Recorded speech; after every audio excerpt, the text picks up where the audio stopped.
Hello and welcome to this Campus Housing Index instructional video where we will be reviewing how to locate specific data to answer a question or meet a need. Today's video, we will be reviewing how to find compensation information within specific position types, specifically for those who want or need to raise the salaries of staff or for different positions and are seeking comparative salary data. Today's video will be demonstrating this process for a user with basic access, so basic profile, meaning they've completed at least 50% of the data the previous year, and have free basic access. So you will notice that there are limited filters for the data that you are viewing. Nonetheless, you are still able to view relevant and important information. So on the screen here, you will see that I'm currently logged in to the Campus Housing Index, and this is the home page. You are presented with the three different sections that you're able to navigate to view and compare information. And since we're specifically looking at compensation information today, we're going to be living in the Section 3 compensation area. I will note that compensation data are only available to users who are senior housing officers or to those on the staff at an institution that have been given access by their senior housing officer. If you need that level of access and you don't currently have it, you should speak with your senior housing officer so they can contact the home office and we can grant access to that data for you. So I've entered the compensation section, section 3, and you'll see here that we have the positions, or as we call them, occupations, grouped into 4 types: entry-level advancing, mid-level, senior level, and senior level leadership. So for today, we're going to start with entry-level and advancing occupations. This group includes your live-in staff, both your live-in professional staff and your graduate assistants. Those are going to be found in occupations A, B, and C. If you're curious which occupations best match those on your campus, best thing to do is to click on this occupation descriptions button. I'm going to right click so I can open it in a different window. And here you'll be able to see the description for all of the occupations that are included in the Campus Housing Index. As I mentioned, occupations A, B, and C are going to be those live-on staff, both professional and graduate assistants. So you can see here the occupations include qualifiers and classifications related to that specific position. So for example, occupation A would be a full-time regular employee. It would be someone who is not a graduate student employee. This is someone who is required to live in a residence hall or on campus. They must directly supervise at least one other full-time live-in employee.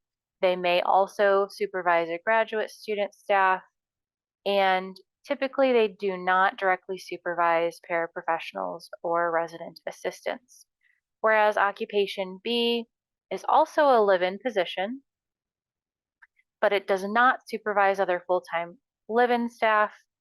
It may directly supervise graduate student staff, and it must supervise at least one live-in paraprofessional or RA.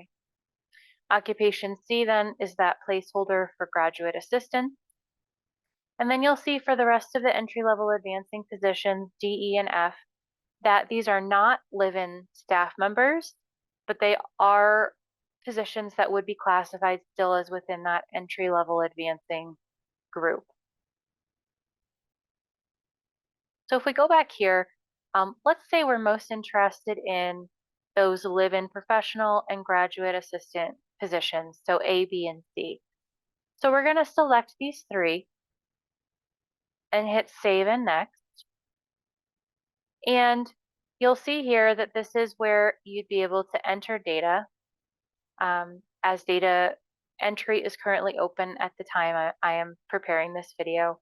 But what we really want to do is this question comparisons option. And so I'll point out here that you have 3 filters as a basic access user: the control of the organization, so is it a public or private institution, regional association, and state or province. So if you would like to change any of these, then I'll go back and you'll be able to see currently they're set to value any, which means all responses to these questions are displayed below. However, if you'd like to filter in some way, if you click edit, then you're able to select some of the options here. So under control, public, private, not-for-profit, private, for-profit, none of the above. Regional association is going to include the ACUHO-I regions. And then state province is going to include options for the states within the United States, which are abbreviated there, as well as Mexico, Canada, and for institutions outside of North America as well. So for now, I'm going to leave this with all data being shared below. And right here at the top, you're going to see where you can flip through the different occupations. So all of the data is shared here. And so you'd be able to see sort of flip between which you're interested in. Let's say we really want to look at graduate assistants first. So occupation C, if you remember, is the one represented for graduate assistants. If we switch there, first thing I'll note is that here under the filters, it says that there are an average of 24 responses for the questions on this page. That means that there's an average of 24 institutions represented in the data on this page. Now, it is an average, which means that the specific number is going to vary from question to question. If you look at a specific question and pull up the charts that are available, and you export that, it will give you information about the specific number represented there. I will also share that there needs to be a minimum of 7 institutions represented in the data for a specific question for there to be data provided. So if there would be nothing listed here, that would mean that there were less than 7 institutions either available within your filter or overall, if you haven't filtered the data related to that question.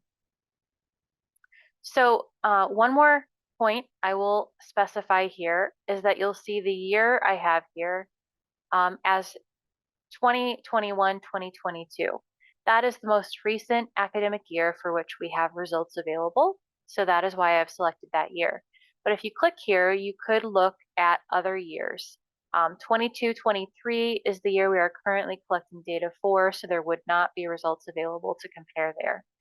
But if you wanted to look further back, maybe pre-COVID, to see information, you would be able to do that. So you can see here that this information is telling us for graduate assistant position that the median salary reported to convert hourly wages to an annual salary.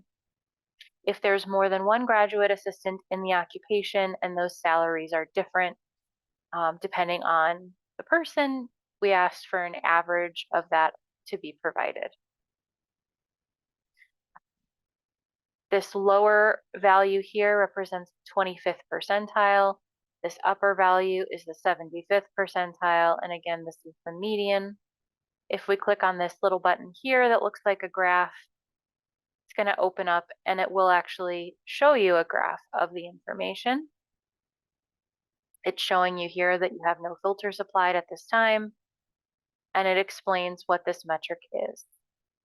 If you like this and you wanted to save it or otherwise export it, you'd be able to save all charts in this area as a PDF or PowerPoint, or just this one specifically as a PDF or a PowerPoint.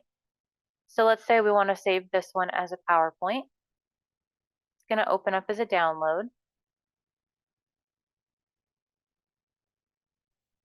And you're able to see here that there's a cover slide that tells you the year the data are from, when you created this, who created it, which would be your name. Tells you there's one slide with an average of 27 responses.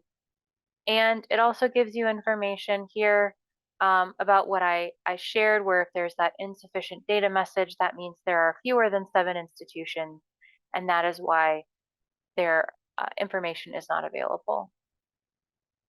So you can see you've got the graph here in a format that you would be able to use for a presentation or to otherwise share. And this gives you that 25th percentile, median, and 75th percentile. And you can see generally where those bottom and top ranges fall. Now again, there are no filters, so this is the overall information for graduate assistants. Close out of here. Let's say you're really wanting to boost the other components besides salary for this position, perhaps professional development funds. You can see here that that is a question that was asked. The 25th and 75th percentile and median values. And again, if you're wanting to export that, you'd be able to do so here.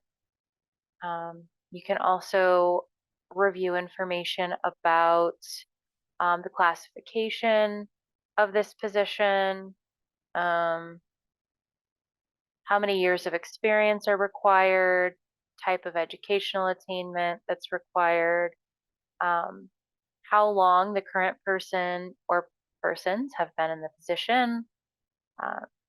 Same for previous job holders, what their tenure was. The total number of graduate assistants who were employed last year, total number currently employed, and the number of full-time equivalents. In addition to professional development allowance, you could look at things like meal plans, such as just meals alone, how many are included in the position, and also a weekly meal plan allowance, such as institutional dining dollars, points, etc. And that dollar amount would be represented here. So this would be, as I said, the overall information. Let's say I'm someone from a public institution who is from the ACUHO region, and I really want to find a comparison to benchmark against other public ACUHO institutions in this area. So I've selected those. I'm going to say done. And now you can see that my filter settings created a subset of 11 organizations. Now, unfortunately, that not enough of them provided data for graduate assistant occupation to benchmark against. But let's see if maybe some of these other entry-level advancing occupations, there is enough data. So occupation A, one of those live-in professional staff, unfortunately not. Occupation B, again. So what may help if you encounter something like this is to step back and maybe say, okay, we'll look at any type of institution that's within ACUHO. That gave us one additional, so we're up to 12. Let's see if that changes anything. Unfortunately not. So let's remove that ACUHO filter and instead just try public institutions. So you'll see that that created a subset of 827 organizations, and there is an average of 43 responses to the questions on this page. So I flipped to occupation B, but we could go back to occupation C, and you'll see that this represents an average of 22 responses, public institutions, and the salary and other compensation related to occupation C or graduate assistance. Perhaps then you want to see if there's several states that maybe you compare to, typically with other institutions. Maybe you're from the state of Ohio. You can see here it says there are not enough organizations to meet your filter criteria. So as a basic user, there are fairly limited ways to filter the information. You are able to, as separating public and private at a minimum is a tool that's helpful. But with a premium membership, you would be able to do these things and many more.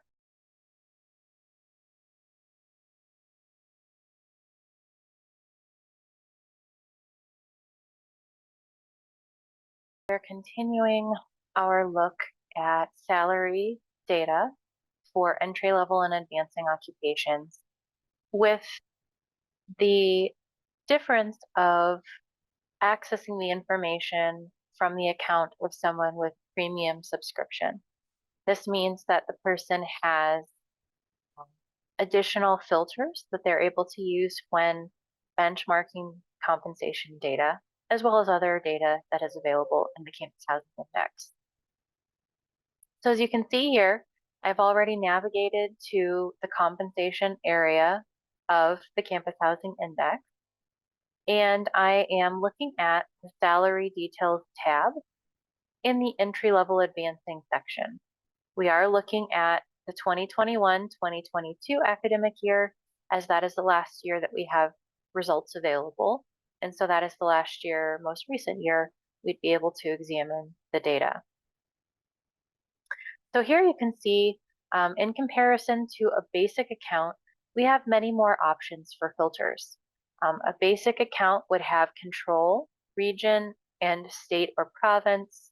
And so in addition to those three, a premium subscription is going to provide you with degree of urbanization, Carnegie classifications, total bed capacity, enrollment size, FLSA information, and custom peer clusters, which you can select. So if we go up here to the edit button, you can see that there are many more options for you to create a comparison group to benchmark against. And as with the basic account, you mainly have check boxes. You can select more than one at a time within a specific filter. There are two, though, bed capacity and enrollment, where if you click this plus sign and add button, you're able to either select using this button here or type in custom bed capacity upper and lower limits with which you would like to search. Same with undergraduate enrollment. You can leave it as is. You can make it from 0 to a certain number by using this button, or you can actually type in here what you would like it to be. You can select whether you would like to filter by FLSA adjustment, and you can select from peer clusters, which, as you can see, include many of the athletic conferences in the United States and outside the United States group, HBCU group, Canadian institutions, US News Top 20 and 25 list. And so those would be preset clusters that you could use as well. So I'm going to reset this. And let's say we'll look at occupation B, which is one of those live-in professional positions. And you can see here, it's telling us there's an average of 65 responses for the questions on this page. And again, as with the basic video, you can see here the 25th percentile, 75th percentile, and median salary amounts for this position. This is the base salary.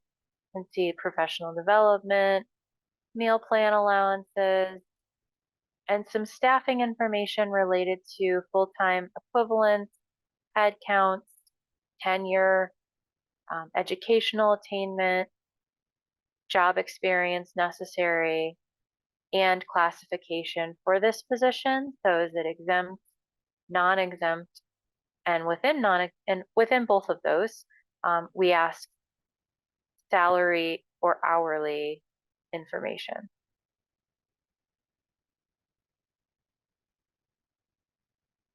So if we wanted to filter, let's say we were specifically interested in 4-year institutions. If we look at the Carnegie classification for size and setting, you'd be able to see how these are broken down by 4-year, meaning type of degree offered, as well as the size of the institution. So we have very small, small, medium, and large, and then how residential the campus is. So is it non-residential, residential, and then within those, the level. So let's say we want a 4-year large, highly residential institution. Say we're looking at a city setting. See, that's got us down to 34 organizations, but unfortunately, not enough data here. So let's take one of these away. Yeah, so it looks like filtering by Carnegie classification here isn't going to give us enough data, but there might be a different way we can put this together. Let's look at perhaps a city setting. Okay. We're interested in public institutions. All right, we still have enough responses, 26 responses. And let's say we want bed capacity of less than 5,000.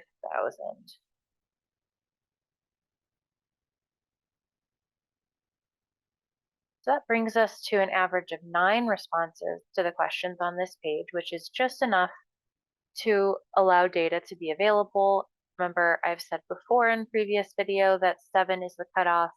Any less than 7 and we feel that we lose the confidential nature of our data and institutions can become identifiable.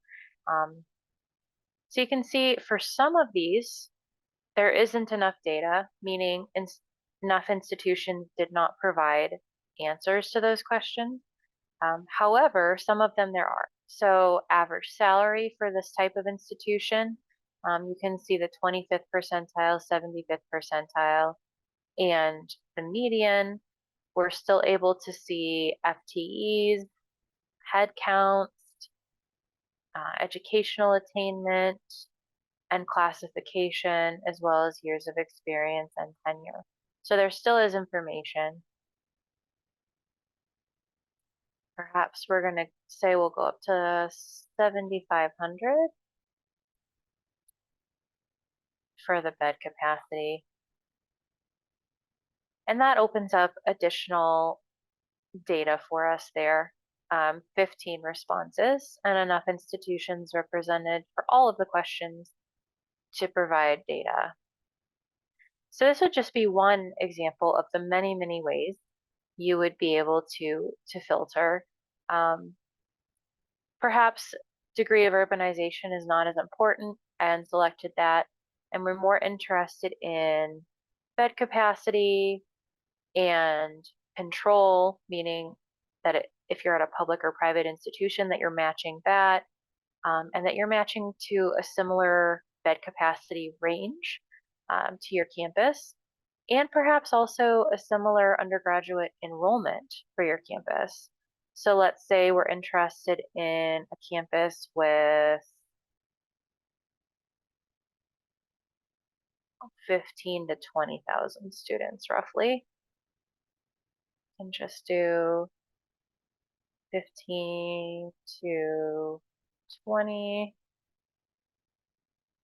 And again, that's left us with some information. A couple of these now don't have enough data. Maybe we'll say 15 to 25. That's given us 11 responses now, so some additional information there. Maybe we're looking more like 10 to 20.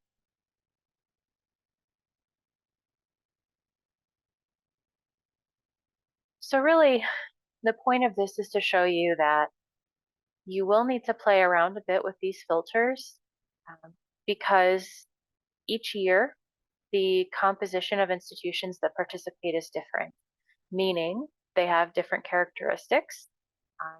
So different bed capacities, different enrollments, different classifications, different locations. And so creating a peer group or a benchmark group isn't a perfect process, and it's going to take some playing around a bit with the filters that are available and determining what exactly you're looking for and what the most important characteristics of a comparison group would be in relation to your campus. So I'm going to clear these off. I did not talk about this favorite filter, but these are also presets where you could automatically choose to filter by small, mid-sized institutions. So that's based on bed capacity, public, private, not-for-profit, regions, by Canada, census areas, large schools. So there are some favorites that are, again, presets that will filter for these things automatically. So let's say we're looking at mid-sized schools and select that. And here you can see that it's changed our data for us. Got an average of 11 responses. It's automatically changed this bed capacity for you without you having to do that manually. We also maybe want public institutions. So unfortunately, you can only do one of these at a time. But what you could do is say interested in mid-sized schools, but also, as you can see that here, we want public mid-sized schools. So we're going to do that manually, but then bed capacity, you don't have to worry about setting yourself. And you can see that that's taken us down to 8 responses. Maybe we're most interested in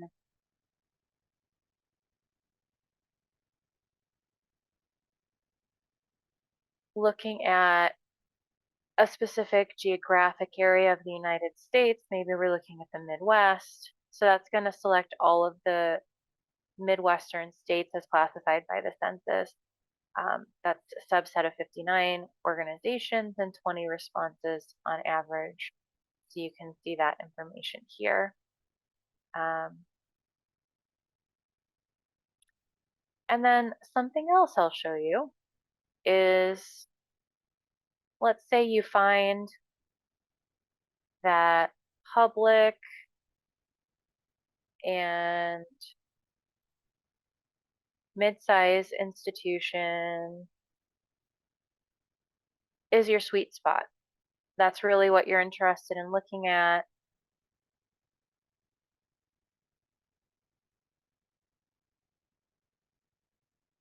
And if we say done, you're going to see those options selected here.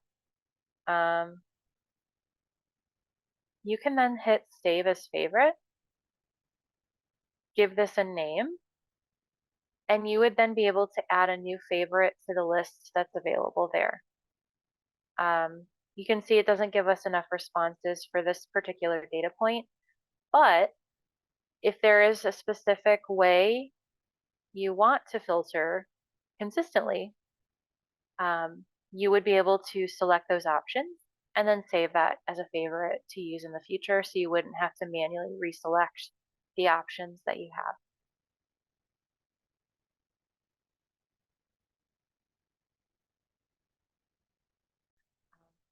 By emailing chi@akuhoi.org, there's information about pricing and all of these filters and other information available on the ACUHO-I website.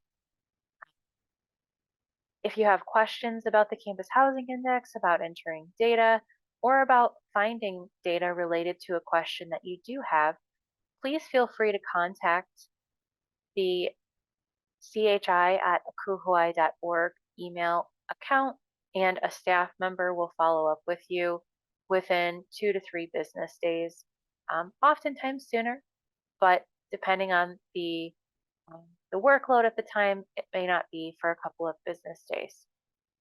Again, thank you for joining for this video reviewing compensation information and the differences between basic access and premium subscription in the campus housing.